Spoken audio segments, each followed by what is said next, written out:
Hello everyone, welcome back to our YouTube channel. कैसे हैं आप सभी लोग। मेरा नाम है मयंक महेश्वरी और हमारे यूट्यूब चैनल में आप सभी का बहुत बहुत स्वागत है।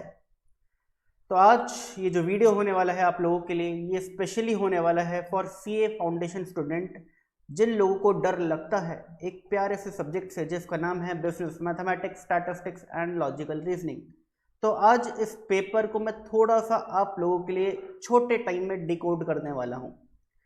आपका डर खत्म करना ही आज के इस वीडियो का मेरा ऑब्जेक्टिव रहने वाला है। आप लोग काफ़ी बच्चे जो हैं वो डरते हैं सब्जेक्ट से, उनको लगता है कि भाई सीए करें ना करें क्योंकि सीए के फाउंडेशन में मैथमेटिक्स है। बताओ जी, इतना डर लगता है बच्चों को, सोचते हैं कि सीए करना ही छोड़ दे क्योंकि मैथमेटिक्स है। तो देखिए भाई, समझना ध्यान से एक एक चीज़ को। आपका डर मैं गारंटी लेता हूँ कि इस लेक्चर के बाद दूर हो जाएगा। इस छोटे से वीडियो के बाद आपका डर दूर हो जाएगा।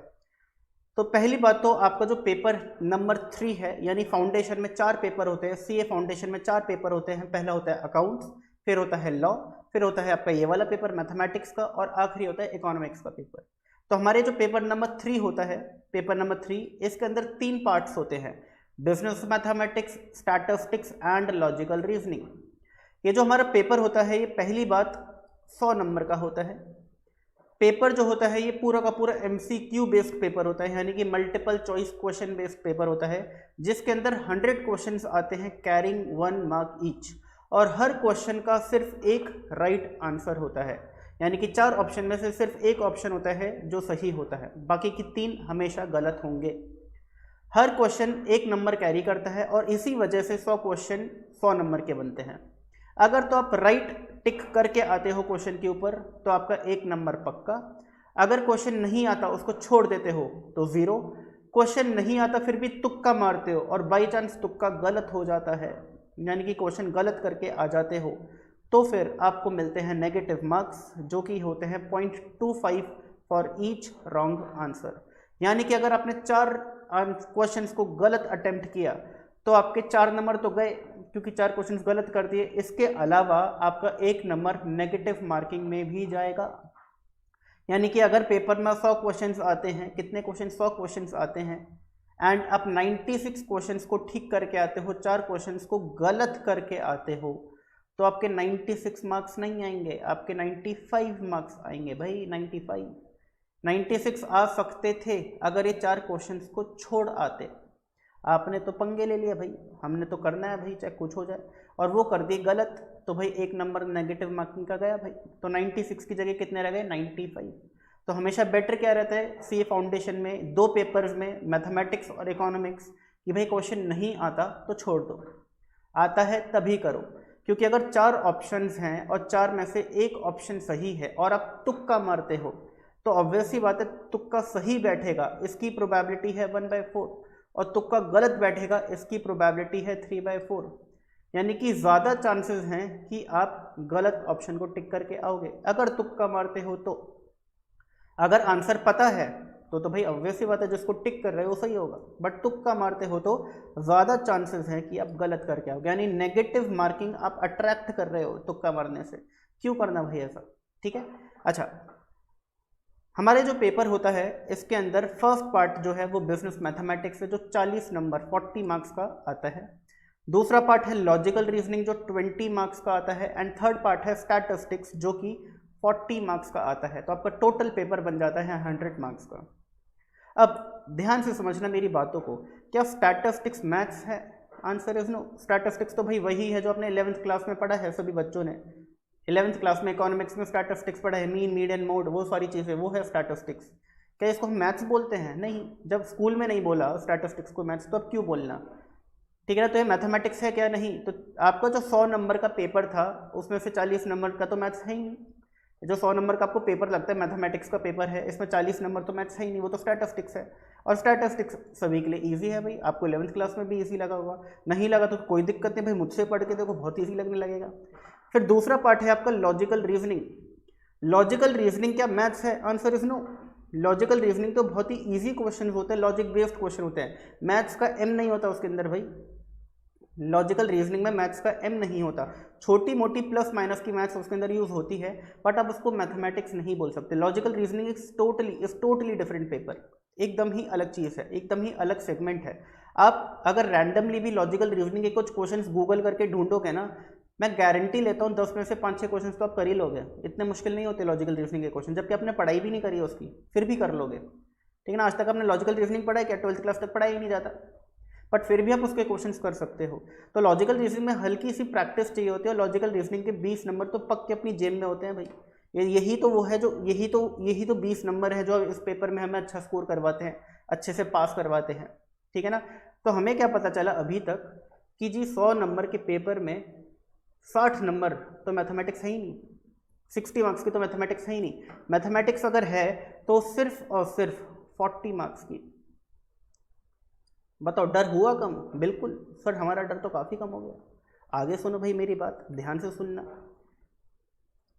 जो आपका बिजनेस मैथमेटिक्स है, जो कि आपको यहाँ पे दिख रहा है, ठीक है ना, आप उसका सिलेबस भी देख सकते हैं। अगर आपने नहीं देखा कभी पहले, तो आप सीए करने का सोच रहे हैं तो सिलेबस पता होना चाहिए भाई बिजनेस मैथमेटिक्स का। तो बिजनेस मैथमेटिक्स का जो सिलेबस है वो देखो क्या है। इंडेसेस चैप्टर है ऑल अबाउट पावर। कौन सी पावर सर? जो जिम जा करके आती है, मसल्स बन जाती है? नहीं जी नहीं। पावर कौन सी पावर है? 2 टू द पावर 5, ये वाली पावर। पूरा का पूरा चैप्टर इस पर बेस्ड है। बहुत ईजी चैप्टर। आप लोगों के पास अगर 11th-12th में मैथ्स नहीं थी तो टेंशन वाली बात ही नहीं है, क्योंकि ये चैप्टर 11th-12th में भी नहीं होता। ये चैप्टर आप लोगों को 5th-6th क्लास में जब पावर सिखाते हैं आप लोगों को, तभी सिखा दिया जाता है। लॉगरिथम्स इजी चैप्टर, ठीक है ना। लॉगरिथम्स अगेन एक इजी चैप्टर। 10th क्लास तक जो बच्चे मैथ्स पढ़ते हैं उनको ये भी आता है थोड़ा बहुत। हालांकि सीए फाउंडेशन लेवल पे थोड़ा इन डेप्थ है ये चैप्टर, बट मुश्किल बिल्कुल भी नहीं है। रेशियो प्रोपोर्शन लो जी 10th क्लास तक की मैथमेटिक्स। इक्वेशंस लो जी 10th क्लास तक की mathematics. Linear inequalities very very very easy chapter, मैं तो बोलूंगा इस बुक का सबसे easy chapter. Sequence in series, arithmetic and geometric progression लो जी 10th क्लास तक का चैप्टर। ठीक है ना, सब तो 10th तक ही पढ़ा है भाई। जो बच्चों को मैथ्स से डर लगता है, क्यों लगता है कि सर हमारे पास 11th-12th में मैथ्स नहीं थी, कैसे करेंगे? तो भाई अब तक जितने चैप्टर्स में मैंने टिक किया है तो 11th-12th क्लास में होते भी नहीं है, पढ़ाई ही नहीं जाते। ये तो 10th तक की मैथमेटिक्स है। फिर देखो आगे, देखो आगे।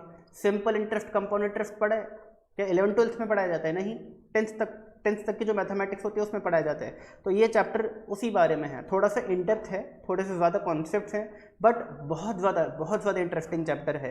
और मैं बोलूँगा सबसे ज़्यादा इंटरेस्टिंग चैप्टर पूरे मैथमेटिक्स का यही है, यही है और यही है। ठीक है ना। सबसे इजी लीनियर इनइक्वालिटीज, सबसे interesting time value of money. फिर सेट रिलेशन फंक्शन लो जी, अगेन एक इजी चैप्टर। अब जितने भी चैप्टर्स मैंने अभी टिक किए हैं, ये कहीं ना कहीं 11th-12th में इतना ज़्यादा कवरेज नहीं होता। देखो 11th क्लास में, ऑल्दो 11th-12th क्लास में ये वाला चैप्टर आपका आता है, सेट्स रिलेशन फंक्शन, बट इसको बहुत ईजी चैप्टर बोलता हूँ मैं। तो आप इसको ये नहीं बोल सकते कि 11th-12th की जो मैथमेटिक्स मुश्किल मैथमेटिक्स है उसमें ये भी चैप्टर है ना। 11th-12th में जो मैथमेटिक्स मुश्किल वाला पार्ट है वो यहाँ पे है ही नहीं इंक्लूडेड। कुछ बच्चों को 11th-12th में जो चैप्टर्स मुश्किल लगते हैं वो कैलकुलस के चैप्टर्स होते हैं, यानी डिफरेंशिएशन एंड इंटीग्रेशन। ये दो चैप्टर्स हैं जो 11th-12th में पढ़ाए जाते हैं, थोड़े मुश्किल होते हैं और फाउंडेशन में भी हैं। बट इनकी वेटेज कितनी है? इनकी वेटेज है ज़्यादा से ज़्यादा 4 नंबर। बताओ 100 नंबर के पेपर में 4 नंबर की मैथमेटिक्स अभी तक हमने देखी जो 11th-12th क्लास से रिलेटेड है। 4 नंबर, ज़्यादा से ज़्यादा आएंगे तो 5 नंबर के आ जाएंगे, और हद से हद 6 नंबर, इससे ज़्यादा के नहीं आएंगे चैप्टर्स कभी भी। बात समझ आ रही है?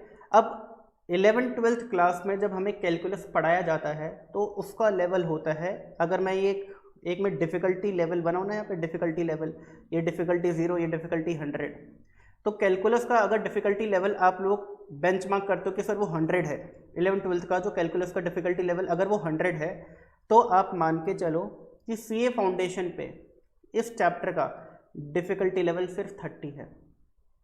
यानी कि जो मेन पार्ट होता है ना, ट्रिग्नोमेट्रिक फंक्शंस एंड कैलकुलस का मर्जर, वो है ही नहीं भाई फाउंडेशन में। फाउंडेशन में ट्रिग्नोमेट्रिक फंक्शन का है ही नहीं कोई रोल। सिंपल कैलकुलस, एकदम प्रॉपर्टी बेस्ड, छोटा छोटा, एकदम आसान। ठीक है ना। तो 4 से 5 से 6 नंबर की जो मैथमेटिक्स है भी 11th-12th वाली, वो भी बहुत सिंप्लीफाइड वर्जन है उसका, बहुत सिंप्लीफाइड वर्जन, तो इससे डरने की कोई ज़रूरत नहीं है। और एक चैप्टर रह गया, कौन सा? Permutation and combination.